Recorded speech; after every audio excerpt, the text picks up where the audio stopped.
ज्योतिष शास्त्र या यह ग्रंथ है, यह वस्तुतः ज्योतिष शास्त्र क्या, यह वैज्ञानिक विषय है और उस विज्ञान विषय को ज्योतिष के आचार्यों ने अभी तक सुरक्षित रखा है और उसके अध्ययन अध्यापन में निरंतर लगे हैं। तो आज हम लोग सूर्य पर चर्चा कर रहे हैं और सूर्य की चर्चा के लिए यह जो विषय था, उस विषय का नाम रखा गया रविकराधिकारक। ये सूर्य का ऑब्जर्वेशन कैसे किया जाए, ये ऑब्जर्वेशन किया गया था प्राचीन काल में और उसी ऑब्जर्वेशन के आधार पर यह उसके परिणाम और स्वरूप बताए गए थे। ये आज भी किया जा रहा है वैज्ञानिक क्षेत्र में। रोज लोग सूर्य की स्थिति का ज्ञान कर रहे हैं और मैं आज विकिपीडिया में यह सब आपकी चर्चा सुनते हुए एक आर्टिकल पढ़ रहा था सूर्य पर कि वैज्ञानिक चिंतन में सूर्य का स्वरूप क्या है, ज्योतिष शास्त्र में सूर्य का स्वरूप क्या है। यहाँ पर उन्होंने ये 7 ये जो उनके विकार बताए हैं रश्मियों के, संध्या च कुंडलम शक्रा युधम दंडस त्रिशूलकम मत्स्यो मोघश्च सप्तैते विकारा रवि रश्मिजा। संध्या है, कुंडल है, शक्रायुध माने इंद्रायुध, दंड, त्रिशूल, मत्स्य और अमोघ, ये 7 सूर्य की किरणों से पैदा होते हैं विकार। सूर्य की किरणों का ये ऑब्जर्वेशन है, इनका नाम ये रख दिया गया। हो सकता है आज वैज्ञानिक नाम कुछ और हो, क्योंकि विज्ञान के लोग भी इन विषयों का परीक्षण कर रहे हैं। उन्होंने संध्या को लिया कि संध्या किसे कहते हैं, संध्या होती है, रोज संध्या होती है। इन्होंने उसका स्वरूप बताया कि दिन और रात्रि की संधि में जो 3 नाड़ी मात्र के समय को, 2 या 3 नाड़ी मात्र के समय को संध्या कहते हैं। दिन और रात्रि का जो संधि काल है उसको संध्या, आज भी संध्या होती है। इस संध्या काल में क्या आकृतियां बनती हैं सूर्य के कारण आकाश मंडल में, उन आकृतियों के आधार पर वर्षा का अनुमान किया गया। एकदम वैज्ञानिक विषय है, इसमें और कुछ है ही नहीं। आकाश में सूर्य की के कारण क्या क्या आकृतियां बन रही हैं, उन आकृतियों के आधार पर वृष्टि का अनुमान करना, अथवा संध्या का दूसरा लक्षण किया, अथवा जब तक ताराओं का दर्शन हो उस काल को संध्या कहते हैं। तो संध्या के 2 लक्षण बताए, ये संध्या हो रही है, कोई ज्योतिष के ही कारण नहीं हो रही है, संध्या सूर्य के कारण हो रही है। और उस समय का परीक्षण यहाँ पर ओझा जी ने लगभग 15-20 श्लोकों में यह बताया है कि क्या क्या संध्या के समय क्या क्या हो तो हम समझते हैं वर्षा ज्यादा होगी। उन्होंने लिखा कि इस अमोघ मत्स्य अमोघ परिवेश परिधि इंद्रधनुष आदि स्निग्ध सूर्य की किरणों में वृष्टि होती है, रुक्ष और वैकृत से वृष्टि नहीं होती है।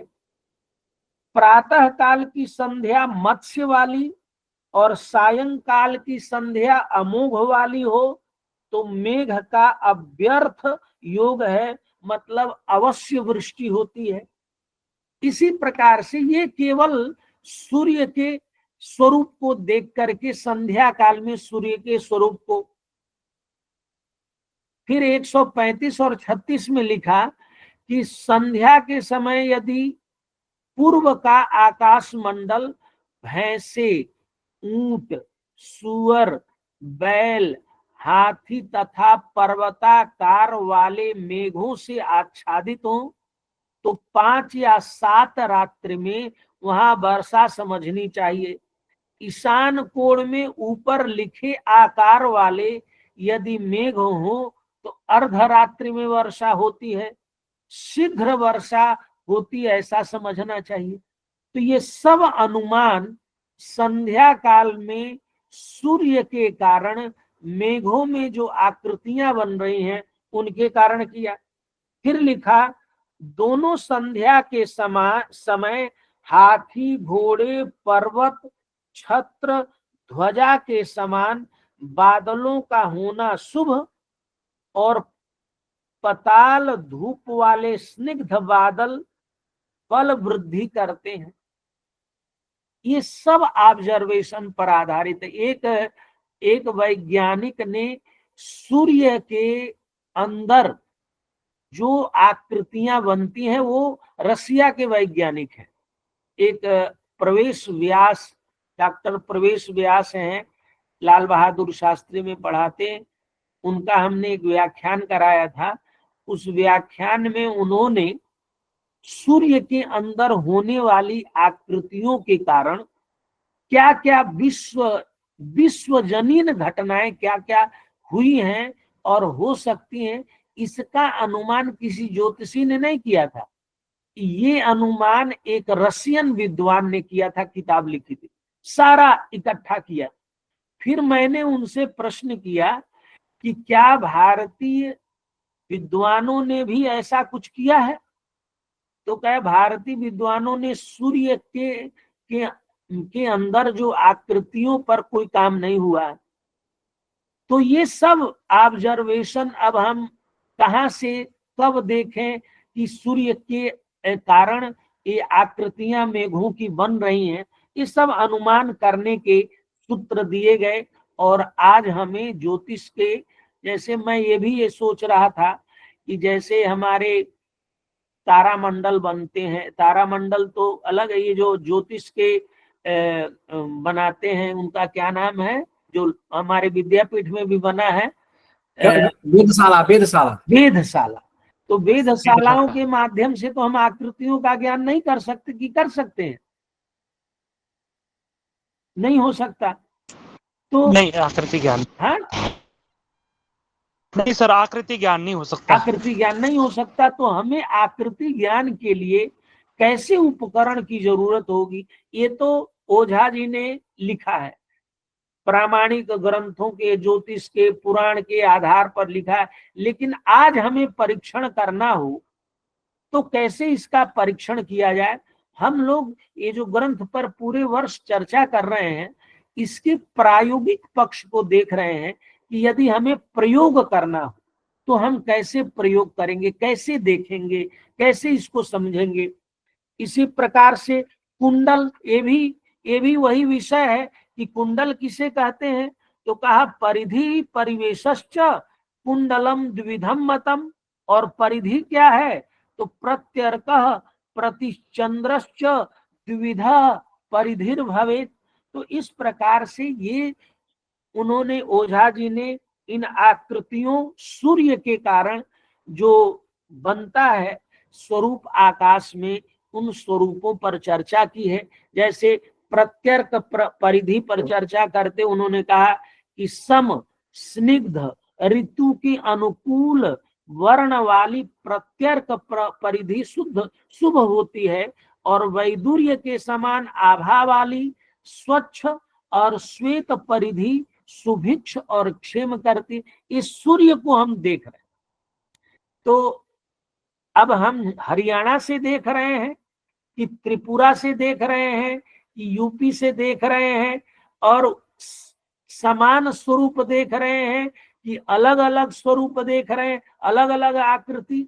ये हमें अलग अलग जगहों पर अपना परीक्षणशाला बना करके और तब इसको प्रमाणित ढंग से कोई लेख लिख करके और हम बताएं कि अब वर्षा होने वाली है। जैसे आज मौसम विज्ञान दिल्ली में 3-4 दिन से अनुमान कर रहा था कि ऐसा येलो वार्निंग और क्या क्या वार्निंग दे रहा था वर्षा का, लेकिन कल से थोड़ी थोड़ी वर्षा शुरू हुई, उसके 3 दिन कुछ वर्षा नहीं हुई।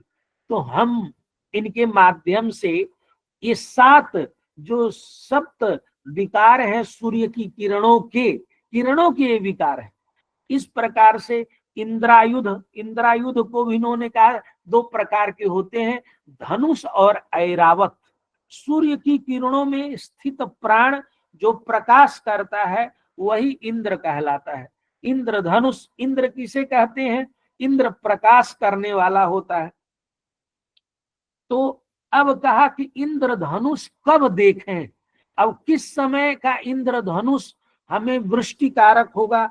तो कहा सूर्य के अस्त के समय पश्चिम दिशा के अंदर इंद्रधनुष होने से 12वें प्रहर में वर्षा होती है, और जहां प्रातः काल पश्चिम दिशा के अंदर इंद्रधनुष हो और वारुण नक्षत्र हो तो वहां शीघ्र वर्षा होती है। उत्तर में इंद्रधनुष होने के कारण अचानक वर्षा होती है। दक्षिण में इंद्रधनुष होने से वर्षा की रुकावट होती है अथवा कई दिन के बाद वर्षा होती है। आकाश में आधे इंद्रधनुष होने से अत्यंत शुभ वर्षा होती है, समर्घता होती है। बुध और सूर्य को छोड़कर अन्य वारों में इंद्रधनुष होने से चौथे 5वें दिन वर्षा होती है। और ऊपर जो ये सब बताया गया है उसमें यदि इंद्रधनुष टेढ़ा होता है, यदि सीधा होता है, लाल हो तो ऐरावत इंद्रधनुष कहलाता है, और इसका भी फल इंद्रधनुष के समान ही होता है। तो धनुष और ऐरावत ये इंद्रायुध के 2 स्वरूप बताए गए। अब ये तो प्रतिपादन है, अब इसका परीक्षण होना, इसका ज्ञान करना, अनुमान करना और लेख लिखना, और पूर्व में ही हमें इन सबको समाज में बता देना, तब जाकर के ये हम अपने शास्त्र को अच्छी तरह से प्रामाणिक रूप से समाज में ला सकते हैं।